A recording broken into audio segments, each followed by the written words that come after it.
Барлығыңызға қайырлы күн достар. Бүгін сіздерге өзімнің арнамда ең жұмсақ кекстің рецептісімен бөлісемін. Бір рет жасағаннан оңай жасалатын дәмді шығатын кекс. Кекстің қамырына керекті заттар, яғни ингредиенттер мөлшерімен осы видеоның астындағы описание бөлімінде қалдырамын. Видеоны соңына дейін көріңіз.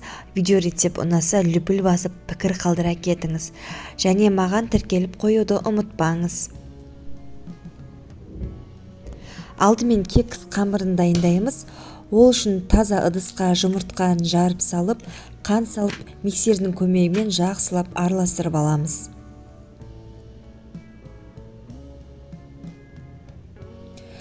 Шамамен 3 минуттай араластырдым.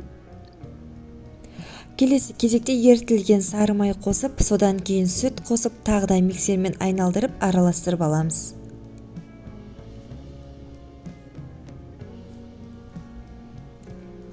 Бір шай қасық толтырмай ас содасын қосамыз, және алдын ала електен өткізіп алдым ұнды. Сол електен өткізілген ұнды қосып, тағы да араластырып аламыз. Міне бізде осындай видеода көрсетілгендей қамыр дайын болды. Өз қалауыңызша қамырға яғни мейіз, шоколад немесе жаңғақ, тағы да басқа қалауыңызды қоссаңыз болады. Менде үйде тек жаңғақ болды. Жаңғақты үгітіп алып қамырға салдым. Қасықпен араластырып жібереміз. Дайын болған қамырды міне кекс формаларына дайындап саламыз.